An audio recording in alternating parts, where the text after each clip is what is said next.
Eh bien, bonsoir à tous.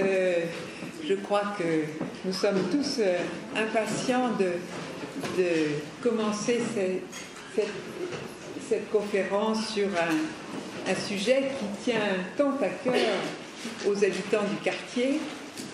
Philippe de Champaigne représente un univers qui passionne.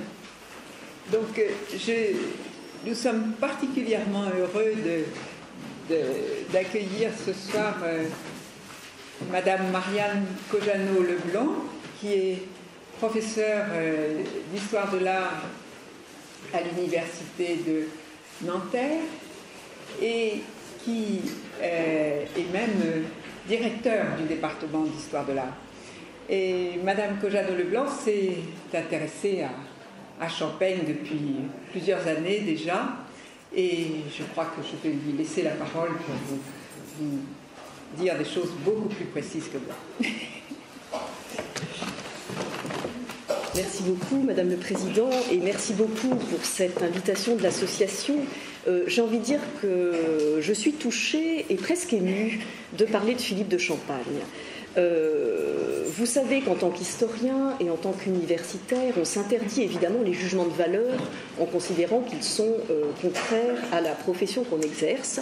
Mais je débuterai malgré tout, et j'espère vous avoir convaincu à la fin, en vous disant qu'à n'en pas douter, Philippe de Champaigne est probablement l'un des plus grands peintres du XVIIe siècle français, si ce n'est le plus grand peintre. Mais laissons le jugement de valeur de côté et entrons peut-être dans le vif du sujet. Sujet Philippe de Champaigne et Port-Royal, qui est à la fois passionnant, mais dont je dirais aussi d'emblée qu'il est mythique.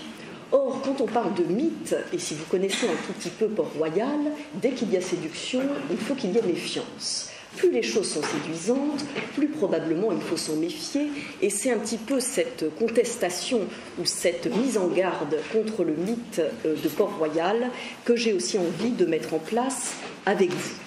Puisque le sujet de Philippe de Champaigne et de ses liens à Port-Royal est un sujet extrêmement vaste, extrêmement complexe, sur lequel règne beaucoup de confusion, et beaucoup de confusion pour une raison assez simple, qui est qu'on a tendance à confondre deux choses: la question de l'homme et la question de l'œuvre.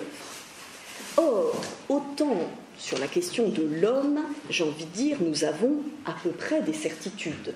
Les liens entre Philippe de Champaigne et Port-Royal sont une réalité historique indubitable, que je nuancerai malgré tout, puisque naturellement la nature de ces liens est plus difficile à éclaircir. S'agit-il de fréquentation, de réseaux sociaux, d'amitié, ou s'agit-il, ce qui est une case nettement au-dessus, d'affinité spirituelle? Ce n'est pas tout à fait la même chose. Mais en ce domaine, nous avons un certain nombre de faits à tester. Le second volet, c'est le mythe. Et le mythe, lui, relève non plus de l'homme, mais de la peinture. Il y a un grand mythe qui circule, qui est celui d'une peinture, alors qu'on a appelé un peu rapidement janséniste. Vous savez qu'on est revenu à une expression censée être moins polémique et moins en parlant de peinture port-royaliste, plutôt que de jansénisme. Pardon ? Vous entendez mal ? Alors, rapprochons un petit peu. Donc, je disais, dans le domaine de la peinture, cette fois c'est trop, c'est ça ? Non. Bon. Dans le domaine de la peinture, y a-t-il une peinture janséniste ou port-royaliste ? Et je dirais d'emblée deux choses, pour vous expliquer à quel point les choses sont compliquées. C'est qu'en termes strictement logiques, si Champaigne avait été port-royaliste, Champaigne aurait posé ses pinceaux. Or, il ne l'a jamais fait. Ça, c'est un fait de l'histoire. Et puis, la seconde chose qui est absolument certaine, c'est que l'idée d'une peinture port-royaliste n'a jamais existé au XVIIe siècle. C'est une construction qui a démarré au XVIIIe siècle, qui a pris de l'amplitude et eu un succès considérable au XXe siècle, au XXIe siècle, pour des raisons d'ailleurs assez extérieures au domaine de la peinture. Alors, avançons, mais simplement j'ai voulu vous dire, il y a beaucoup de mythes, il y a beaucoup de choses très fragiles, très contestable. Essayons donc de voir, et là je me référerai à un texte pour lequel j'ai la plus grande admiration. Vous savez qu'on dit toujours que la pensée en France est héritière de Descartes, certes, mais elle est héritière d'un texte qui n'est non moins grand dans la pensée française et dont on pourrait faire un livre de chevet, qui est la logique de Port-Royal. La logique de Port-Royal, qui est ce texte absolument superbe, où tout le problème, c'est de savoir faire la distinction entre les vraies et les fausses idées. Alors, Philippe de Champagne et Port-Royal, est-ce une vraie ou est-ce une fausse idée? Sommes-nous dans la vérité, comme auraient dit les port-royalistes, ces messieurs de Port-Royal, ces solitaires et ces ânesses? Alors, je commencerai par une première partie qui s'en tient à la première question, dont je vous ai dit qu'elle est la plus simple, c'est-à-dire l'homme. Donc, les faits et les œuvres. Les faits sont de deux ordres. D'une part, un certain nombre d'événements historiques attestés, et d'autre part, naturellement, les œuvres réalisées par Philippe de Champagne pour Port-Royal. J'ai fait... Oula, donc là, il y a une petite... visiblement, le diaporama a un petit peu décalé les lignes, mais je vous ai fait un petit résumé des faits principaux concernant Philippe de Champagne et Port-Royal. Alors, on considère qu'on peut dater de 1646 la rencontre probable de Philippe de Champagne avec Port-Royal. Rencontre dont on se rend compte tout de suite, et c'est là que votre quartier est en cause, qu'elle est étroitement associée, sans que les sources soient très claires, à l'installation de Champagne au faubourg Saint-Marcel. Alors, pourquoi ce lien entre le quartier et Port-Royal ? Tout part d'un texte qui est en fait un texte tardif, rédigé par André Félibien. André Félibien, historiographe de Louis XIV, qui au moment où il rédige sa grande somme que sont les entretiens sur la vie des plus excellents peintres, revient évidemment sur Philippe de Champagne. Et voici ce qu'il écrit, la phrase est très célèbre. « Champagne alla demeurer au faubourg Saint-Marcel sur le haut de la montagne pour être en plus bel air et plus en repos, afin de s'exempter de faire des portraits qui le détournaient des autres ouvrages pour lesquels il avait plus d'inclination. » Alors la phrase a laissé très songeur, parce qu'évidemment, on se demande, en étant bêtement prosaïque, en quoi il est nécessaire de déménager pour changer de pratique picturale. Si monsieur n'avait plus envie de faire des portraits, en somme, avait-il vraiment besoin d'aller au faubourg Saint-Marcel? Donc les historiens se sont beaucoup penchés sur cette phrase de Félibien, et en creusant un peu, ils ont constaté qu'évidemment, au faubourg Saint-Marcel résidaient dans ces mêmes années divers amis de Port-Royal, dont Antoine Singlin, dont Antoine Arnauld, et donc ils imaginent que ce serait probablement passé par des phénomènes de proximité, justement le lien entre Philippe de Champagne et Port-Royal. Alors, ce quartier Saint-Marcel, je vous en présente une vue avec la salpêtrière à droite qui est réalisée au moment de la Fronde et qui vous permet de comprendre cette phrase de Félibien qui vous dit « il est parti à l'air, il a quitté l'animation, l'agitation parisienne ». Et surtout, de cette époque, date un certain nombre de dessins très célèbres de Philippe de Champagne, des dessins donc vus de sa maison au faubourg Saint-Marcel, vus dessinés de maison du faubourg Saint-Marcel. Alors, ce déménagement en 1747, ce qui est certain, c'est qu'il est suivi presque aussitôt de portraits. Portrait, donc on date vers 1647-48 avec le portrait posthume de l'abbé de Saint-Cyran d'après son masque mortuaire, et puis d'autres portraits, probablement de Martin de Barcos et de Mère Angélique Arnauld. En 1648, nous sommes une année après, et je reviens un instant sur la petite chronologie que je rappelle. Philippe de Champagne signe, et c'est peut-être le geste le plus puissant, le plus clair dans ce qu'il a pu faire, le dessin du frontispice du grand traité d'Antoine Arnauld, le traité de la fréquente communion, dont la première édition date de 1943, et donc, alors vous voyez pourquoi on situe la rencontre avec Port-Royal. En 1943, pas de dessin de Champagne, en 1948, un dessin de Champagne, les premiers tableaux du milieu de Port-Royal apparaissent en 1947-1948, donc on reconstitue la chronologie comme suit. Chronologie qui se renforce toujours en 1948 avec Philippe qui met ses deux filles Françoise et Catherine en pension au monastère de Paris. Puis, le 14 octobre 1657, nous avons la profession de la fille de Champagne, donc qui entre à Port-Royal. Puis, le 13 octobre 1657, vous avez une donation du peintre en faveur de l'abbaye, donation qui sera suivie d'autres legs. Naturellement, alors la chronologie, on sort un peu de ce qui relève strictement de Champagne, mais c'est l'épisode le plus connu, lorsque le 7 janvier 1662, la fille de Champagne, qui vous le savez était clouée et n'avait plus l'usage de ses jambes, cette fille est miraculeusement guérie et ça va être l'un des deux miracles utilisés pour défendre Port-Royal, évidemment. Dernier fait, et vous me pardonnerez, il est coupé dans le diaporama, c'est en 1664, alors là c'est un fait tout à fait attesté. Philippe de Champagne intervient auprès de l'archevêque de Paris, Ardouin de Péréfixe, pour plaider en faveur des religieuses persécutées, plaidoyer qui n'aura pas grand effet. Dernière chose, si vous voulez, qui fait que les liens sont absolument certains. C'est un témoignage de Nicolas Fontaine qui explique que le peintre Philippe de Champagne avait des entretiens réguliers avec M. de Sacy. Mais vous allez voir, ce n'est pas si facile à interpréter, puisqu'on nous explique que M. de Sacy avait pour habitude de prendre ses interlocuteurs en quelque sorte là où ils étaient, c'est-à-dire il parlait bois au charpentier, il parlait peinture au peintre, il parlait viande au boucher, et qu'il utilisait ces qualités de chacun de ses interlocuteurs pour les élever à Dieu. Et c'est là que l'historien est très ennuyé. Tout ce qu'on sait, c'est que Champagne a parlé de peinture avec M. de Sacy. Alors, a-t-il seulement parlé de peinture, ou s'agit-il véritablement d'une direction spirituelle qui aurait pris la peinture pour point de départ et qui ensuite aurait été vraiment dans une qualité de direction spirituelle? Nous n'en savons rien. Nous avons simplement ces faits. Alors, outre les faits, nous avons naturellement les œuvres. Les œuvres qui s'ajoutent à ces éléments biographiques, puisque vous savez que Champagne a réalisé un nombre d'œuvres importants pour les deux abbayes, celle de Paris et bien sûr celle des Champs.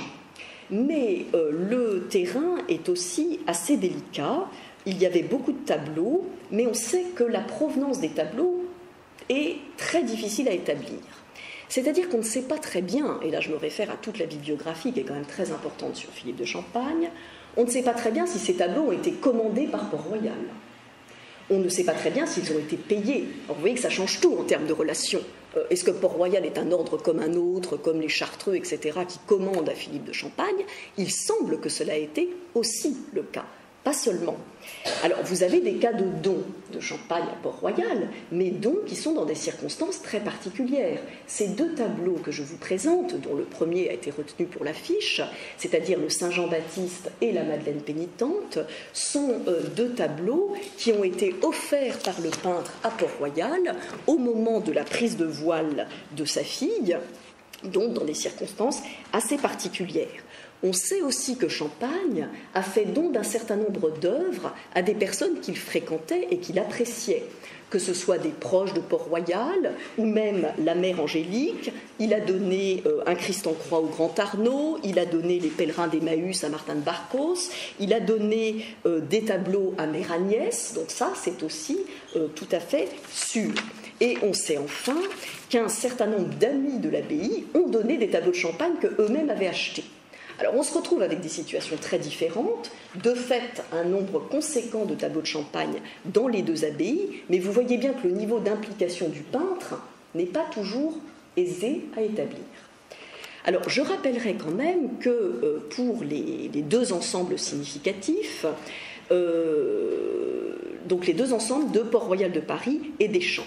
Pour Port-Royal de Paris, alors je vous rappelle ici, mais vous le savez tous, le projet initial d'Antoine Lepôtre, qui est retoqué par la mère abbesse en disant que sont tous ces ornements, nous n'avons pas besoin d'une église de ce type, et les vestiges que vous connaissez très certainement.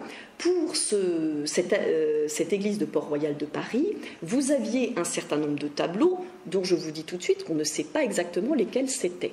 Ça fait partie des points sur lesquels nous avons de grandes incertitudes. Nous savons qu'il y avait une scène au maître-autel, mais nous ne savons pas très bien de laquelle il s'agit. C'est un point complètement discuté. Je vous présente celle du Louvre parce que, mais vous avez eu des copies, etc.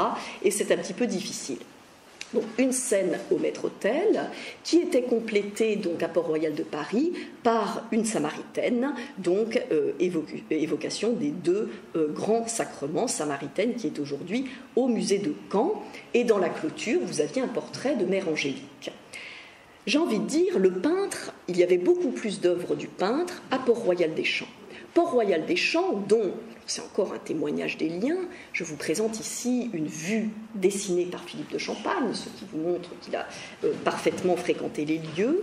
Port-Royal, où vous aviez de la même manière une scène au maître-autel, donc je pense que vous arrivez à distinguer la table en tout cas, suffisamment, scène qui était flanquée de part et d'autre d'une Vierge et d'un Saint Jean-Baptiste en grisaille, et dans le chapitre de Port-Royal des Champs, alors là c'était le feu d'artifice avec l'ex-voto de 1662, donc ce grand tableau du Louvre réalisé pour célébrer la guérison miraculeuse de la propre fille du peintre, et bien sûr le Christ aux outrages, très célèbre de Manille-et-Hameau, Christ aux outrages ou Ecce Homo, qui insiste, qui rompt de manière très nette avec l'iconographie du Christ aux outrages et insiste sur cette royauté humiliée et sur la solitude absolue du Christ pendant sa passion.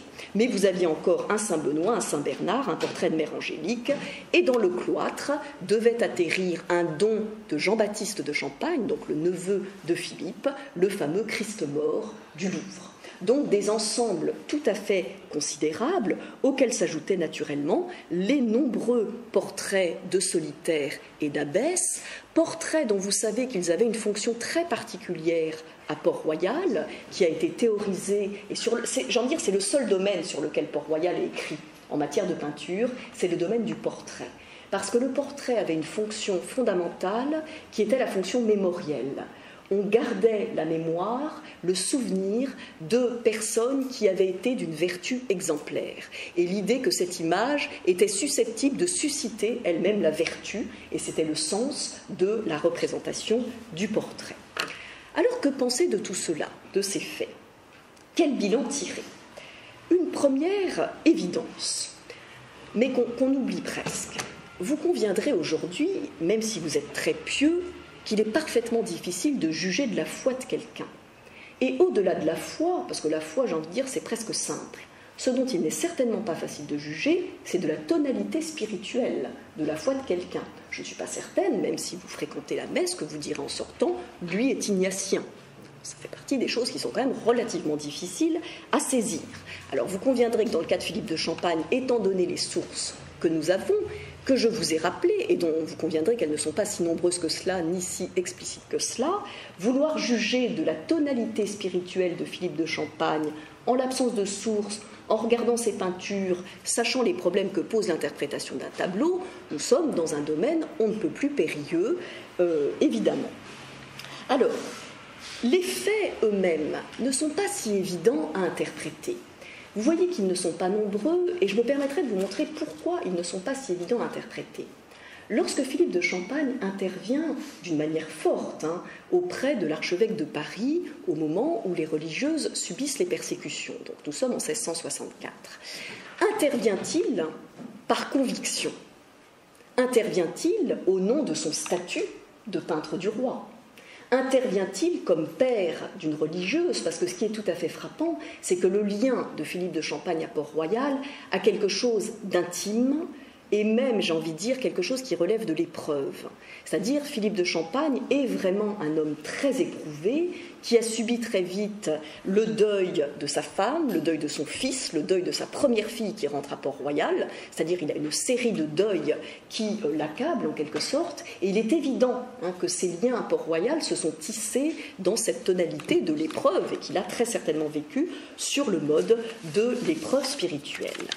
Autre chose que je voudrais vous dire, ce qui s'est passé en 1647-48, et que j'ai essayé de vous dire, sur ça, il est clair que Philippe de Champagne rencontre Port-Royal et fréquente Port-Royal.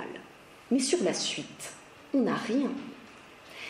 Que s'est-il passé en 1956 quand Arnaud est condamné?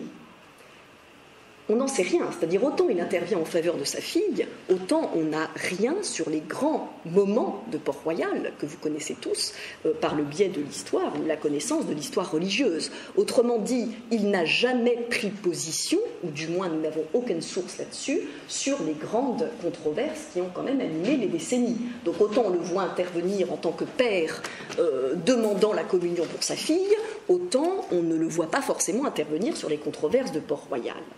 Donc, je vous dis, la chronologie n'est pas évidente. Sa dimension de père étant liée à une fille qui est rentrée à Port-Royal, c'est certain.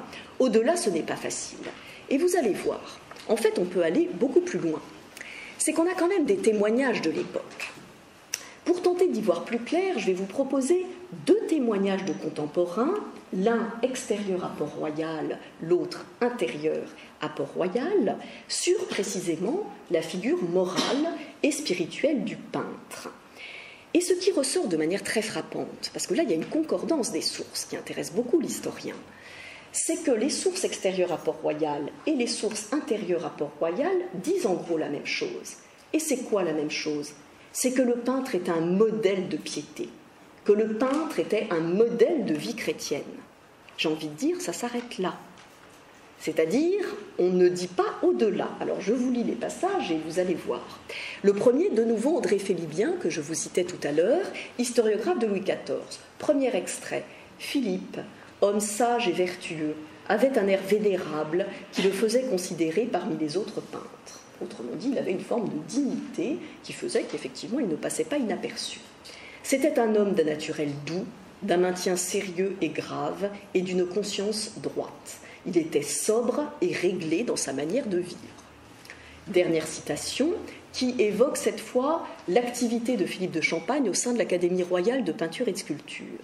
C'est dans cette charge qu'il a fait paraître une conduite et un désintéressement qui n'a guère eu d'exemple, faisant part des émoluments de sa charge à ceux qui en avaient besoin et ne voulant les recevoir que pour en faire du bien à d'autres. Autrement dit, que Philippe de Champagne soit un grand chrétien, il n'y a pas l'ombre d'un doute. Enfin, je vais vous mettre le témoignage de Martin de Barcos. Martin de Barcos, second abbé de Saint-Cyran, donc un homme à l'intérieur des milieux de Port-Royal, et voici ce qu'il écrit sur Philippe de Champagne. Très instructif. Je l'ai connu comme homme de bien et vrai chrétien en plusieurs rencontres. Alors moi, je lis cette phrase et je la lis assez simplement. Je le connais, je l'apprécie, je salue sa vertu, mais il n'est pas vraiment des nôtres. Et c'est absolument explicite. Or, cette lettre est de 1956, c'est Martin de Barcos qui écrit à Mère Angélique Arnaud, c'est Martin de Barcos qui écrit au moment où la fille de Champagne entend faire profession, et en gros, c'est un peu une enquête de moralité sur la famille Champagne. Donc c'est un homme de bien, je ne vous dis pas que c'est un port-royaliste.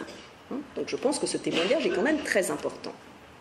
Autre témoignage de Martin de Barcos, plus tardif, nous sommes dans les années 70, lorsqu'il écrit au neveu de Champagne, Jean-Baptiste. Il était très excellent dans la peinture, mais sans comparaison, encore plus rare et plus estimable pour la solidité de sa vertu, dont les premiers traits ne se voient presque point parmi les peintres, qui la savent mieux représenter sur la toile que dans eux-mêmes. Autrement dit, là encore, l'idée de vertu est incontestable, mais que dit-il en premier? Il est très excellent dans la peinture. Ce n'est pas quelqu'un qui s'est converti de manière radicale, parce que je vais y revenir, la conversion à Port-Royal, elle est radicale ou elle n'est pas. Et ça, je veux dire, Champagne est resté peintre toute sa vie, proche de Port-Royal, grand chrétien, mais pas nécessairement port-royaliste. Alors je rappellerai aussi, même si vous le savez tous, que Champagne a travaillé pour absolument tous les ordres religieux de la Contre-Réforme et qu'il a travaillé pour tous les ordres religieux en ayant des relations étroites. Et là, vous retrouvez sa qualité de chrétien. Les liens sont certes avec Port-Royal, mais ils sont aussi très forts avec les Chartreux et on pourrait le développer tout autant. Dernier aspect que vous savez tous, Philippe de Champagne est un homme de cour, c'est un homme proche du pouvoir, et il ne faut jamais l'oublier. C'est-à-dire, certes, il fréquente Port-Royal, mais c'est quand même le plus grand atelier au service du roi. Philippe de Champagne a exécuté tous les décors royaux, à Vincennes, aux Tuileries, à Saint-Germain. C'est l'un des plus grands ateliers qui sert le roi. Donc, vous voyez que cette fréquentation va être un tout petit peu nuancée. Donc, peintre janséniste, je ne sais pas, exigence morale, vertu chrétienne, incontestablement, mais vous voyez que ça positionne la question quand même un petit peu différemment quand on regarde les sources attentivement. Un cas que j'évoquerai parce qu'il est très très célèbre, peut-être en avez-vous pas entendu parler, ce sont les conférences de Philippe de Champagne à l'Académie royale de peinture et de sculpture. Des conférences qu'il a tenues, j'ai envie de dire mieux que n'importe qui, parce qu'il sait très bien parler, c'est quelqu'un de très intelligent, et que ces conférences sont d'une tenue absolument remarquable. Et Philippe de Champagne intervient un certain nombre de fois, et ses commentaires ont toujours été traduits « Oh là là, c'est vraiment le port royaliste qui parle, etc. » Exemple fameux sur l'Éliézer et Rebecca de Poussin. C'est très fameux puisque l'intervention de Champagne dit « Mais que devons-nous penser de ce tableau où on a tragiquement oublié les chameaux qui doivent être là, puisque selon les Écritures, évidemment, la rencontre entre Éliézer et Rebecca se passe au moment où Rebecca dit « Je vais aussi donner à boire à tes chameaux ». Donc, on l'a interprété comme une position port-royaliste, c'est-à-dire un tableau qui bafouerait les Écritures et ne respecterait pas les Écritures à la lettre, ce que Port-Royal, évidemment, condamnait résolument. Et on s'est rendu compte que cette interprétation était parfaitement fausse, c'est-à-dire le problème de Philippe de Champagne n'est pas du tout ça, c'est que Colbert vient d'arriver, que Colbert est arrivé à l'Académie et a dit aux peintres « Écoutez, ça serait quand même bien, maintenant qu'on a une Bible en français, on a mis du temps, mais on l'a enfin. Maintenant qu'on a une Bible en français, que les peintres ne fassent pas les erreurs tragiques des Italiens, avec évidemment des combats nationalistes que vous connaissez, qui vont émerger sous Louis XIV. Autrement dit, tenez-vous-en à l'histoire. Et ce respect de l'histoire, c'est toute l'Académie, c'est même l'injonction de Colbert. C'est pas Port-Royal qui est derrière. Et quand Champagne dit « il faut respecter l'écriture », il parle en tant que grand serviteur du roi au sein de l'Académie, qui sait que le critère de la vérité de l'histoire dans la peinture, et a fortiori dans la peinture sacrée, devient déterminant. Ça va ? Alors, j'avance, et j'en viens, si vous le voulez bien, à ma seconde partie. De l'homme à l'œuvre, j'ai mis, c'est-à-dire j'en viens au deuxième point, je vous ai dit le premier point est facile, le deuxième point n'est pas du tout facile, donc de l'homme à l'œuvre, faut-il voir une spiritualité port-royaliste dans la peinture de Philippe de Champagne? Peut-on la voir? Peut-on l'identifier? Est-ce que cela a un sens? Alors je rappellerai, même si je pense que vous le savez, mais quelles sont les positions de Port-Royal sur cette question de la peinture? Je rappellerai tout de même, parce qu'on oublie que quand on parle de Port-Royal et de peinture, on utilise des textes qui ne parlent pas de peinture. La vérité est que Port-Royal n'a quasiment pas écrit sur la peinture, si ce n'est sur le portrait. Et qu'ensuite on est allé chercher des textes qui certes condamnent l'image, mais ne sont pas directement sur la peinture. La peinture est une métaphore. Alors le cas le plus célèbre d'utilisation de sources qui ne parlent pas nécessairement de peinture pour parler de peinture, c'est l'utilisation de Pascal. Pascal, dont les pensées, vous le savez, sont parfois extrêmement dures sur la question de l'image ou de la peinture, mais dont l'objet n'était pas franchement la peinture. Alors je vous cite l'une des pensées, qui est la pensée 481, qui est évidemment très belle et qui restitue quand même la tonalité du rapport de Port-Royal à la peinture. L'éloquence est une peinture de la pensée, et ainsi ceux qui, après avoir peint, ajoutent encore, font un tableau au lieu d'un portrait. Alors vous comprenez pourquoi Port-Royal a écrit sur le portrait. Port-Royal n'a jamais écrit sur la peinture. Et moi, cette pensée m'intéresse parce que précisément, elle fait la distinction entre la peinture et le portrait. Le portrait, oui, parce que le portrait, vous êtes dans la vérité. La peinture, c'est l'ajout. Et pourquoi il parle de peinture? Pas pour parler de peinture, la peinture ne l'intéresse absolument pas. Ce dont il parle, c'est de l'éloquence, du danger de la parole, du danger de la rhétorique. Il dit l'éloquence est une peinture de la pensée.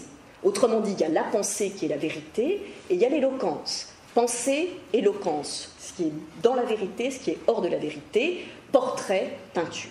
Donc là, c'est un cas exemplaire où effectivement la peinture a une place difficile. La peinture cherche fondamentalement à faire beau, là où la problématique de Port-Royal, c'est d'être vrai. Faire beau, être vrai, et les deux positions sont absolument inconciliables. Alors, deux positions inconciliables et deux positions qui vont apparaître alors de manière absolument magistral dans la logique de Port-Royal, puisque c'est en fait dans la logique de Port-Royal que vous trouvez la théorie, vous savez, Port-Royal accomplit un effort théorique qui est magistral, que vous avez la théorie fondamentale qui explique pourquoi Port-Royal est hostile à la peinture. Cette théorie, c'est ce qu'on a appelé, et je vais faire très simple, la théorie du signe, puisque les théoriciens de Port-Royal vont opposer fondamentalement deux types de signes. Le signe qu'on appelle linguistique, c'est-à-dire le langage, rassurez-vous, je vais vous donner un exemple, ça sera très parlant tout de suite. Et puis, donc, le signe linguistique, le langage, qui a pour qualité de s'effacer devant la chose signifiée. Et le signe visuel, c'est-à-dire l'image, qui a pour qualité essentielle de ne jamais s'effacer devant la chose signifiée. Je vous donne un exemple, et c'est la grande phrase très célèbre de Port-Royal, je dirais sans façon d'un portrait de Jules César, c'est Jules César. Autrement dit, le problème de l'image, c'est que vous la prenez pour ce qu'elle n'est pas. C'est-à-dire, vous la prenez, et vous voyez le problème dans le cadre de l'art religieux, c'est de prendre une image du prototype divin pour le prototype divin. C'est-à-dire de confondre ce qui est représenté et le prototype, de confondre l'image de Jules César et Jules César. Pour le problème de Port-Royal, c'est ça. Je dirais sans façon d'un portrait de Jules César que c'est Jules César, et là, on est dans l'horreur absolue. Et pourquoi on est dans l'horreur absolue ? C'est que la différence, et vous allez comprendre, parce qu'historiquement, tout est lié, la différence entre le signe linguistique et le signe visuel va être développée dans la logique de Port-Royal à propos du moment fondamental qu'est la consécration. Pourquoi ? Quand vous dites « ceci est mon corps », vous êtes par excellence dans un signe linguistique. Signe linguistique qui s'efface devant la chose signifiée. C'est-à-dire « ceci est mon corps », le pain devient corps. Et que dit Port-Royal ? Si vous faites une table avec le pain, vous courez quand même le risque que 98% des gens voient le pain et ne voient pas le corps du Christ. Donc vous comprenez la distinction, signe linguistique, signe visuel. Le problème de Port-Royal, c'est que rien ne s'efface devant l'image. L'image a une puissance qui est problématique dans le domaine de la représentation religieuse. Et je vous montrerai, alors c'est intéressant, puisqu'évidemment, vous savez que la scène était sur les maîtres-autels des deux abbayes, de Port-Royal de Paris et de Port-Royal des Champs. En l'occurrence, on l'a copié pour l'envoyer à Port-Royal des Champs. Donc, supposons que ce soit celle-ci. Je vous ai dit, le tableau n'est pas absolument identifié. Mais ce qui est tout à fait frappant, c'est que précisément, dans ce tableau, de manière très claire, sont complètement éliminés, à la différence de toute la tradition italienne et Renaissance, tout ce qui se réfère à la table concrète.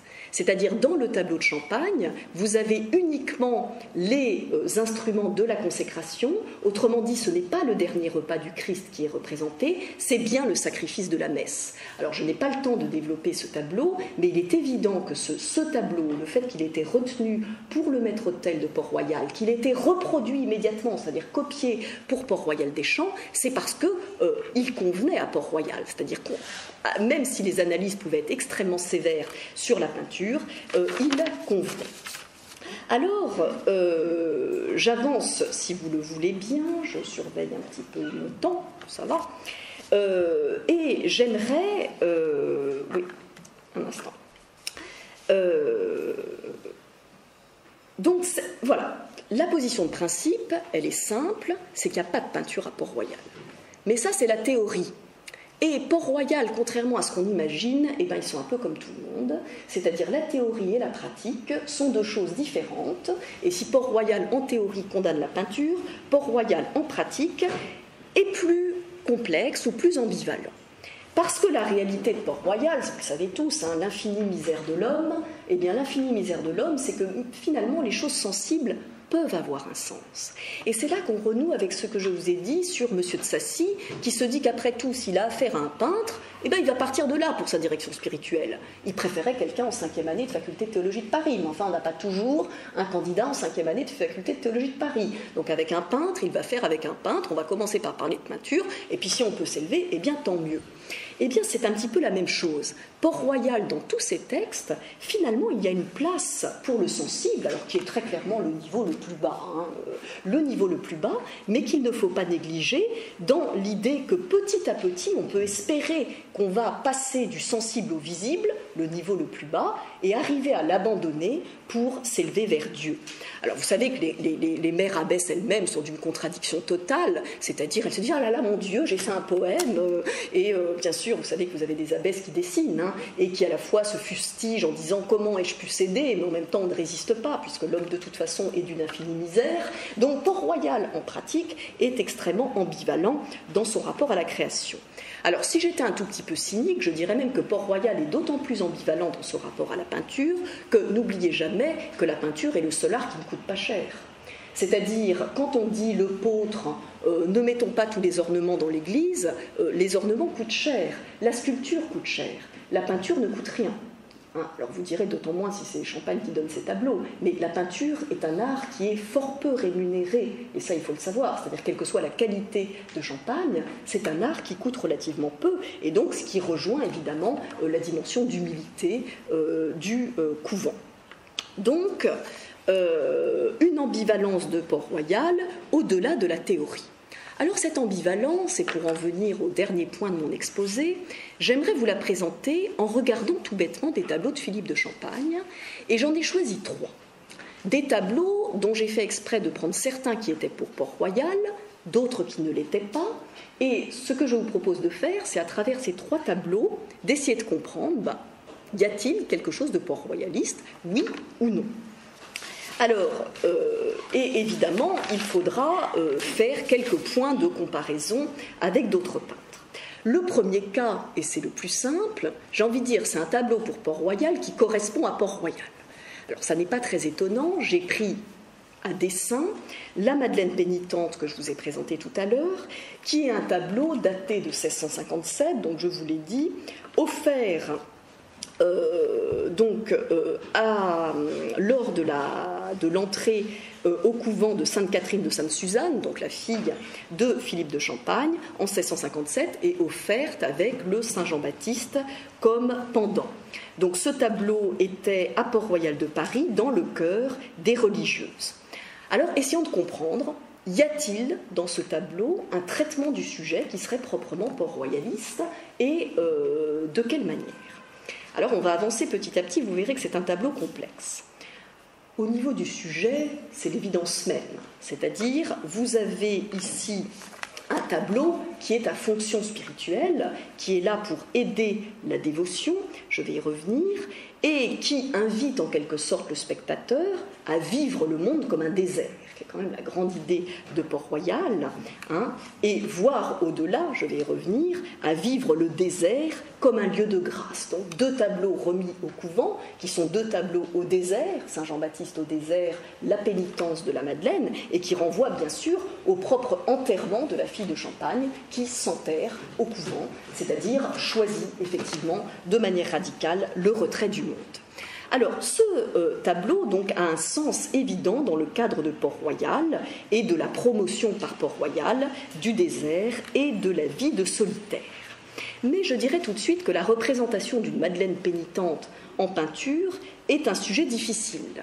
C'est-à-dire, il est beaucoup plus facile dans le domaine de la peinture d'exprimer ce qui relève de l'action, c'est-à-dire à la limite le martyre d'un saint ou la Madeleine arrachant son collier, que la Madeleine dans la tension de la pénitence, c'est-à-dire moins il y a d'action, plus c'est difficile à exprimer en peinture, et c'est là que je vais essayer de vous convaincre qu'à la fois, enfin vous convaincre, je pense que vous êtes convaincus, mais qu'à la fois Champagne est un très grand peintre, et donc probablement l'inspiration chrétienne est extrêmement élevée. Donc, il est difficile de rendre ce sujet, et ce qui est très intéressant, alors là vous me pardonnerez parce que je pense que, oui, malheureusement je vais parler dans le désert, c'est-à-dire ce que je veux vous montrer, je pense que vous ne le voyez pas, et vous ne le voyez pas en raison des conditions de projection, mais ça n'est pas entièrement lié à la salle. Je pense que même l'image n'est pas suffisante. Mais vous voyez donc que le lieu dans lequel s'est retirée la Madeleine a une très grande importance. Alors vous avez des évidences iconographiques dans ce tableau. Vous reconnaissez naturellement d'emblée l'image pieuse de la Madeleine pénitente, auréolée de sainteté. Alors là vous me faites confiance parce que je pense que vous ne voyez pas franchement l'auréole, flanquée du flacon de nard à l'extrême bord, à droite, qui est en quelque sorte un reste de sa vie profane, qui permet l'identification de la figure et qui est aussi une forme de relique de l'onction à Béthanie qui anticipe elle-même celle de la sépulture.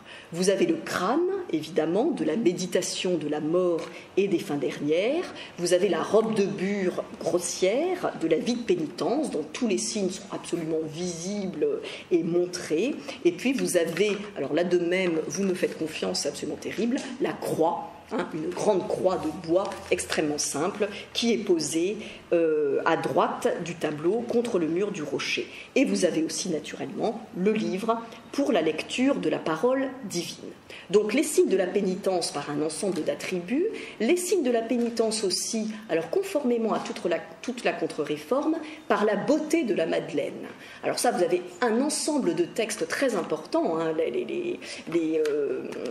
la contre-réforme a beaucoup écrit là-dessus en disant « Attention, il faut que la Madeleine soit sublimement belle parce que le sacrifice de sa vie et l'entrée au désert n'a de sens que si elle est sublimement belle, évidemment. Il ne s'agit pas de représenter une figure disgracieuse qui ne donnerait aucun sens au retrait du monde. » Donc la Madeleine est évidemment belle donc une beauté charnelle qui est là pour exalter sa soumission et son expiation. Et conformément à la tradition iconographique, je pense que vous repérez la manière dont on insiste de manière très frappante sur ces cheveux qui sont littéralement étalés et qui reprennent d'ailleurs des modèles antérieurs, dont le modèle de la Madeleine de Titien, ces cheveux qui étaient ressentis au XVIIe siècle comme une relique vivante, puisque vous le savez, c'est par les cheveux que la Madeleine essuie les pieds du Christ auquel elle a donné l'onction. Donc c'est une relique en quelque sorte qui était toujours très développée au XVIIe siècle. Donc déjà pour l'iconographie du tableau. Mais vous allez voir que Champagne va mettre en place des codes de représentation qui sont très complexes, très différents des autres peintres et qui probablement là permettent d'identifier sinon une spiritualité port-royaliste, du moins une véritable connaissance de la vie spirituelle. Ça c'est absolument incontestable. Alors évidemment, dans la représentation d'une Madeleine, ce qui est important, c'est de montrer que cet itinéraire personnel, c'est-à-dire cette abolition, en quelque sorte, ce retrait au désert, cet itinéraire personnel est inséparable de l'élection. Et c'est là qu'on rejoint Port-Royal aussi. Et c'est là que ça a un sens. C'est-à-dire, si la Madeleine est au désert, dans un lieu qui est, explique la légende, absolument hostile, si elle peut être au désert, c'est parce qu'on lui a tout préparé. Tout est préparé par les mains des anges. C'est-à-dire, si elle est au désert, c'est parce que derrière, il y a la grâce. C'est-à-dire, derrière, elle est dans une position d'élection. Et cette position d'élection est présente, évidemment, dans la représentation et explique pourquoi ce sujet intéresse particulièrement Port-Royal.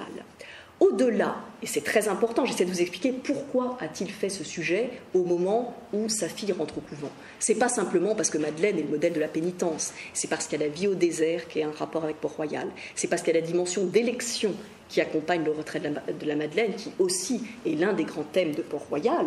Et puis, troisième aspect fondamental, c'est qu'évidemment, lorsque la Madeleine se retire au désert, je pense que vous le savez tous, elle n'est pas là pour pleurer sur son propre sort. Vous le savez tous, de toute façon, le Christ lui a déjà pardonné. Donc, elle ne se retire pas au désert pour s'autoflageller, elle se retire au désert pour porter le péché du monde dans sa prière, ce qui n'est pas tout à fait la même chose. C'est-à-dire, c'est vraiment la vocation du retrait au couvent, c'est-à-dire un tableau qui ne doit pas être simplement vu comme une conversion individuelle, mais vraiment sur la transformation de la Madeleine, mais aussi, j'ai envie de dire, des moniales de Port-Royal, au rang de disciples du Christ, c'est-à-dire on se retire au désert, on se retire au couvent, pour prier pour la pénitence et pour la rédemption des hommes, non pas la sienne, celle du monde. Évidemment, il y a une dimension beaucoup plus large. Alors, comment servir en peinture cette conception profondément chrétienne, profondément spirituelle du sujet? Mais je veux que vous compreniez bien toutes les connotations qui sont évidemment derrière la représentation d'une Madeleine au désert. Eh bien, vous notez d'emblée la composition. Composition dans un lieu nocturne et dans un lieu de clôture. Très évidemment, alors là encore, je suis désolée des conditions de reproduction et j'espère que vous aurez l'occasion d'aller à Grenoble voir ce tableau absolument magnifique, je pèse mes mots, dans un lieu nocturne et de clôture où s'inscrit donc la figure pénitente. Ce lieu de clôture circonscrit entièrement la figure et très important, à la différence du Jean-Baptiste que vous avez dans l'affiche, Madeleine est en dehors des regards. C'est-à-dire Madeleine ne vous regarde pas, Madeleine ignore qu'elle est regardée et elle est entièrement absorbée dans la prière, les yeux vers le ciel. Je vous mentionnerai que ce tableau est un grand tableau et que la figure est grandeur nature, donc dans un effet de réel par rapport au spectateur. Vous le savez tous, dès qu'une figure est grandeur nature en peinture, elle a beaucoup plus de puissance d'effet que lorsqu'elle est soit toute petite, soit trop grande. C'est-à-dire que vous êtes d'autant plus proche que vous vous sentez dans un rapport de proportion identique. Donc grandeur nature, mais très clairement séparée du monde et séparée du spectateur par cet effet de parapet, de pierre que vous avez au premier plan et qui l'éloigne de vous. Mais de manière frappante dans ce tableau, les ombres et les lumières, et j'espère que vous arriverez à le voir parce que ça fait partie des éléments très importants du tableau, les ombres et les lumières échappent absolument aux normes ou aux logiques de représentation picturale et elles ont indubitablement une valeur spirituelle. Alors je le dis d'autant plus que Champagne est un peintre qui maîtrise le métier de peintre plus que n'importe quel autre probablement, et s'il avait voulu faire des lumières cohérentes avec des points lumineux et des systèmes d'ombre parfaitement cohérents, il l'aurait fait. Or là, je pense que vous le voyez tout de suite, vous avez ici une Madeleine où a priori la lumière vient de la gauche du tableau, puisque vous avez des ombres qui reproduisent, qui vont sur la partie ici, donc la lumière vient de là.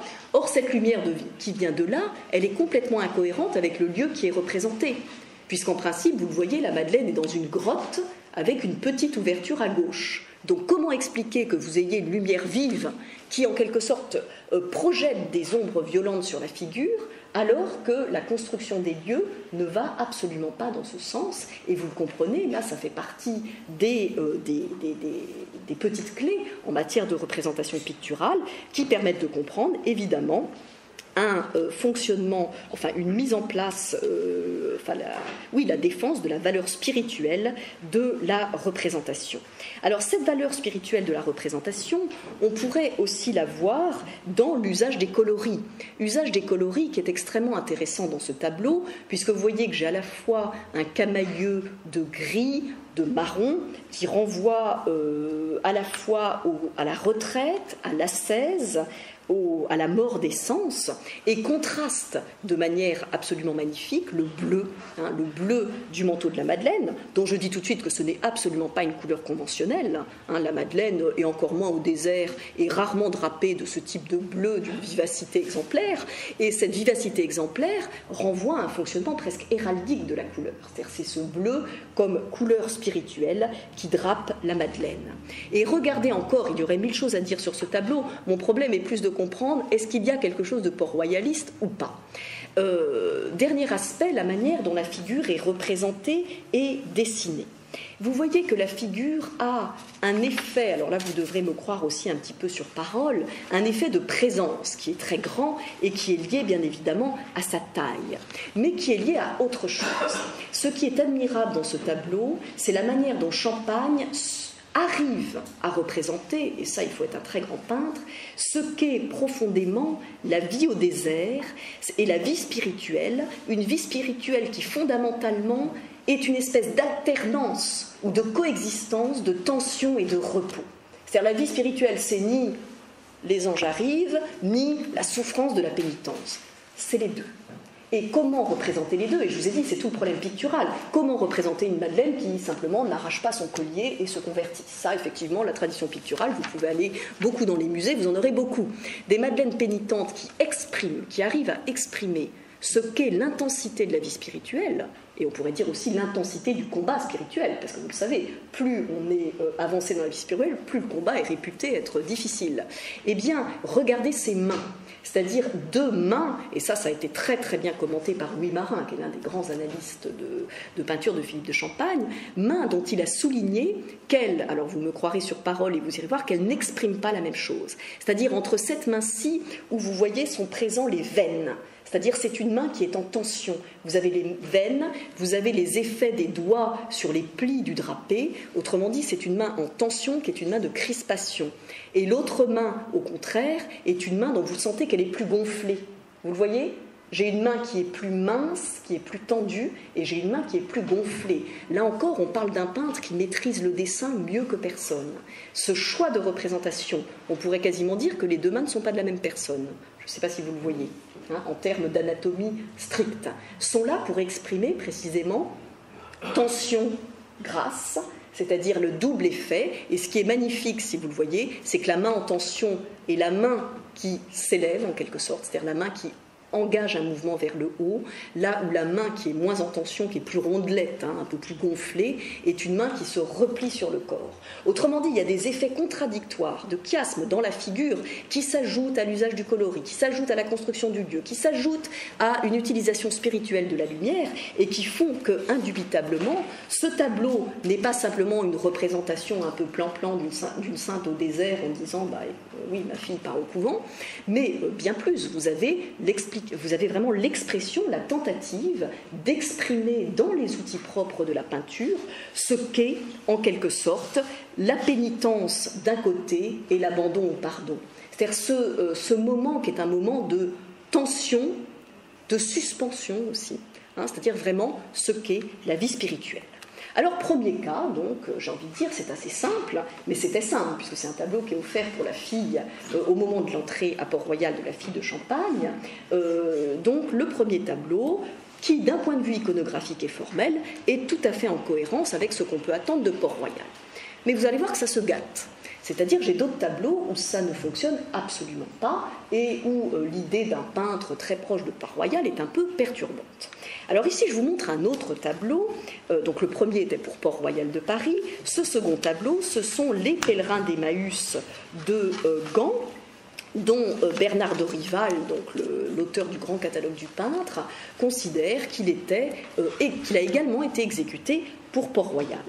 Et alors, de manière très amusante, ce tableau, dans toutes les expositions sur Champagne et Port-Royal, il est aux oubliettes, c'est-à-dire il est systématiquement mis de côté. Pourquoi ? Parce qu'il n'arrange pas.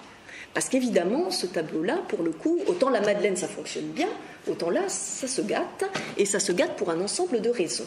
Alors, première raison évidente qui fait que cela se gâte, c'est que vous êtes dans une représentation du sujet où il y a une atteinte possible à ce qu'on appelle la vérité de l'écriture. Les pèlerins d'Emmaüs sont un sujet où, j'ai envie de dire, vous avez trois figures à tester. Le Christ et les pèlerins. Or là, de manière très intéressante, Champagne rajoute deux figures qui ne sont pas dans les textes, qui ne sont pas nécessaires à l'action, et donc on vous conviendrait qu'on se demande un tout petit peu ce qu'elles font.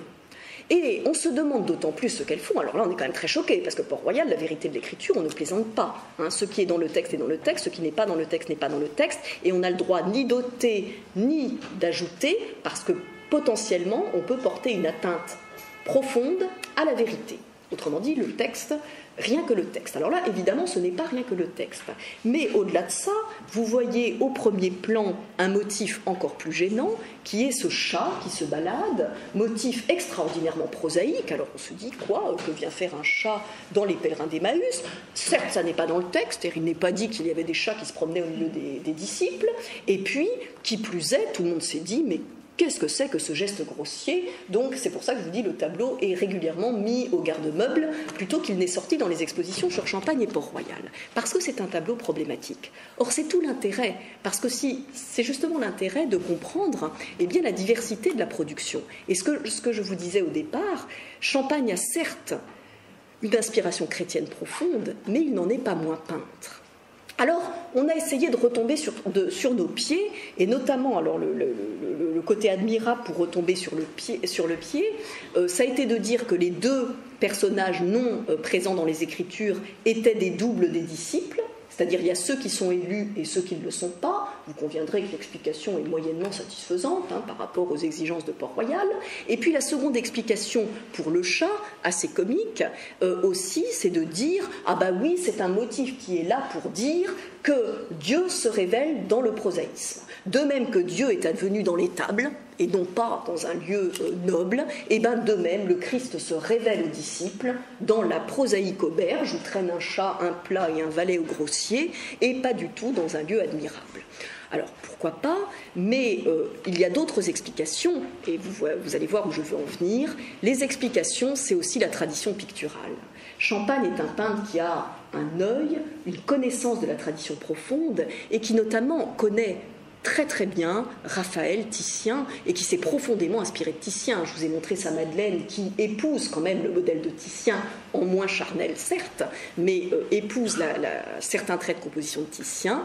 De la même manière, ce tableau absolument magnifique qui est au Louvre, vous voyez que le fait de rajouter des figures, comme par hasard on a le même nombre, et de rajouter un petit animal, il y a un certain nombre de précédents. Et ça fait écho à la phrase de Martin de Barcos qui dit « homme très pieux », certainement, mais peintre. C'est un peintre, voilà. Donc c'est un peintre, c'est un petit peu ce qu'on voit dans ces pèlerins d'Emmaüs. Et puis j'aborderai, si vous voulez bien, en débordant peut-être de 5 minutes, mais j'essaierai de ne pas déborder davantage, le troisième cas, alors qui est un cas aussi très intéressant. On pourrait faire une liste beaucoup plus longue, vous vous en doutez. Mais le troisième cas qui est le Christ au Jardin des Oliviers du Musée des Beaux-Arts de Rennes. Alors, ce qui m'intéresse dans ce tableau, c'est que très souvent, on a jugé son iconographie relativement classique, c'est-à-dire une iconographie traditionnelle qui a l'habitude d'associer donc à la représentation du Christ retiré au jardin un certain nombre d'événements qui sont liés. D'une part, les disciples endormis. Bien sûr, le Christ se retrouve seul parce que les disciples qui étaient censés veiller avec lui se sont lamentablement endormis. Autre épisode de la tradition iconographique représentée, vous me croyez sur parole, ce sont les soldats qui commencent à arriver. Donc vous avez la lueur des torches des soldats qui arrivent pour arrêter le Christ. Et puis, dernier élément de la tradition iconographique, sauf que chez Champagne, il prend une dimension qui n'est pas du tout normale, c'est l'ange et, alors vous le voyez très très mal, mais le calice qui est entre le Christ et l'ange. Alors je me permets de vous montrer un tableau, la reproduction n'est pas bonne, mais qui vous montre en quelque sorte l'iconographie traditionnelle.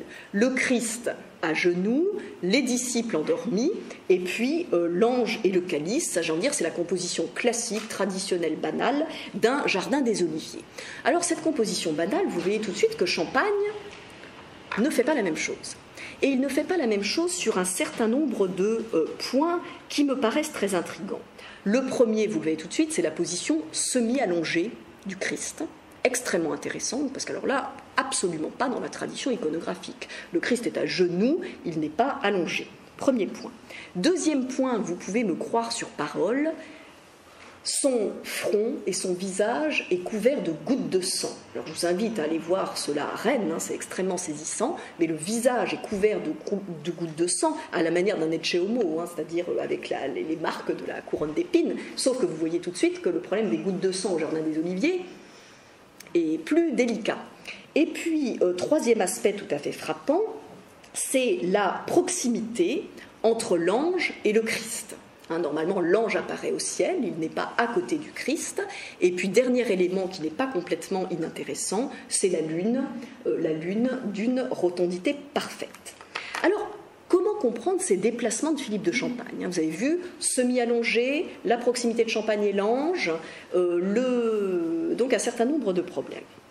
Eh bien, incontestablement, si on regarde le récit évangélique de près, il n'est pas doutable que Champagne a repris le texte de très près, puisque le texte de l'évangile de Matthieu, je vous le lis, précise que Jésus se prosterna le visage contre terre. Alors c'est là que vous voyez, on est dans une situation complètement différente. Là, il retient la tradition iconographique et pas le texte, mais dans un autre tableau qui n'est pas pour Port-Royal, il retient le texte et pas la tradition iconographique. Comme quoi les choses ne sont pas toujours placées là où on le pense. Donc il se prosterne, nous disent les évangiles, face contre terre, priant et disant, vous le savez tous, mon Père, s'il est possible, faites que ce calice s'éloigne de moi, néanmoins que ma volonté ne s'accomplisse pas, mais la vôtre. Donc ça, c'est l'évangile de Matthieu, et l'évangile de Luc, où à l'instant même où il prononce la phrase, qui est la phrase de l'acceptation du sacrifice, qui ouvre la passion, au moment donc où il prononce cette phrase, apparaît l'ange. Donc vous voyez que Champagne redéfinit, en s'appuyant sur le texte, un certain nombre d'éléments de la tradition iconographique. Il s'intéresse à l'instant même, de manière très claire, où la phrase est prononcée, et fait en quelque sorte de cette phrase une valeur performative. Et là, on rejoint ce que je vous ai dit tout à l'heure sur signe linguistique, signe iconique. Je veux dire, à l'instant où le Christ prononce sa phrase d'acceptation du sacrifice, le sacrifice advient. Or, c'est très intéressant parce que vous comprenez pourquoi le calice est au sol, ce qui est aberrant dans la logique de Port-Royal. C'est mettre un calice au sol, c'est faire comme si c'était un objet matériel. Quand le Christ dit, vous comprenez bien le problème de la peinture, on comprend que Pascal dise c'est une tromperie, il va sans dire qu'au Jardin des Oliviers, il n'y a pas de calice au sol. Le calice est une métaphore, donc vous voyez tout le problème.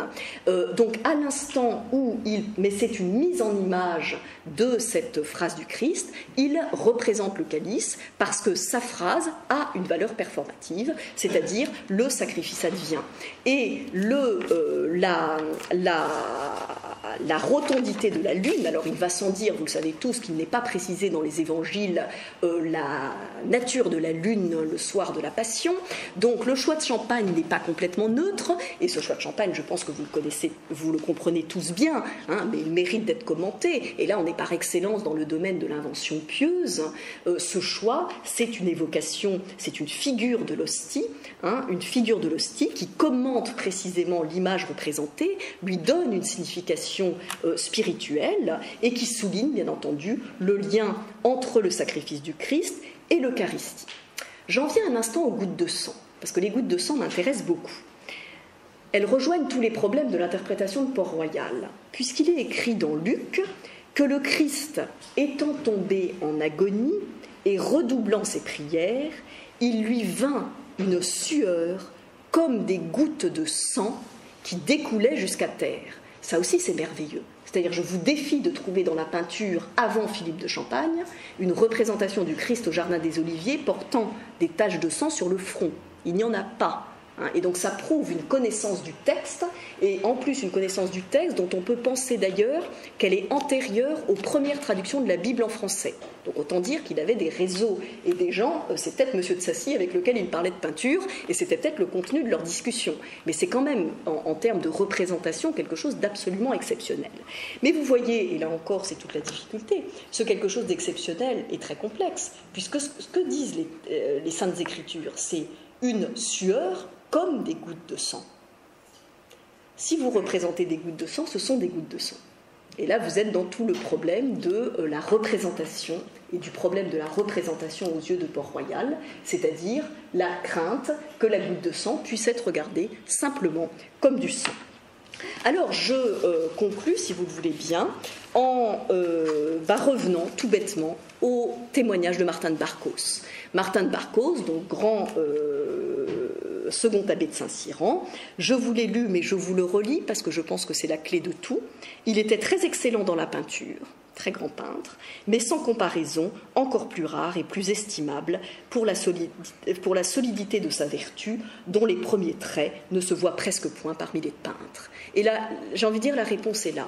Il est peintre, il est fondamentalement peintre, il n'a jamais renoncé à la peinture, il n'a même pas renoncé à servir le roi, il n'a fait aucun acte majeur au moment de 56, au moment des persécutions, du moins rien dont on ait la trace. Or, Dieu sait que sur ces choses, on a quand même un certain nombre de traces.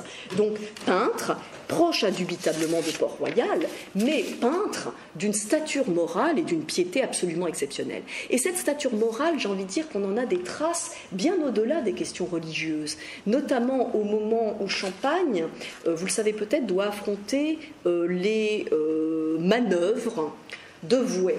Au moment où Champagne a reçu la commande de la Galerie des Hommes Illustres et que Vouet se dit que cette commande lui irait très bien plutôt qu'à Champagne. Et Vouet va magouiller, mais comme il n'est pas permis, on a toutes les pour obtenir la commande de la Galerie des Hommes Illustres. Et alors vous avez des sources qui disent mais à Champagne, mais défendez-vous, vous ne pouvez pas laisser quand même quelqu'un qui a des procédés aussi scandaleux vous marcher sur les pieds. Et Champagne ne se défend pas. Finalement, la galerie va être coupée en deux, entre Vouet et Champagne, et on a donc des sources qui disent que, effectivement, la vertu de Champagne était de ne pas entrer dans ce type de magouille, et je pense que ça restitue assez bien ce qu'il était. Donc pas de réponse simple, certainement, à la question de Philippe de Champagne et Port-Royal, mais peut-être juste un petit éclairage sur le mythe. Si on fait qu'on est aussi attaché à Port-Royal, au-delà de la grandeur de Philippe de Champagne, c'est qu'évidemment, il y a deux raisons fondamentales qui font le succès de Port-Royal aujourd'hui. La première, c'est la valorisation un peu fantasmée d'une église pure, par opposition à une église moins rigoureuse moralement, et puis une dimension nationaliste. C'est-à-dire Champagne incarne le courant de spiritualité française, le territoire national par opposition aux jésuites, qui sont l'ordre du compromis et de l'international. Et le succès de Port-Royal, incontestablement, est lié à une lecture nationaliste. Voilà, je vous remercie.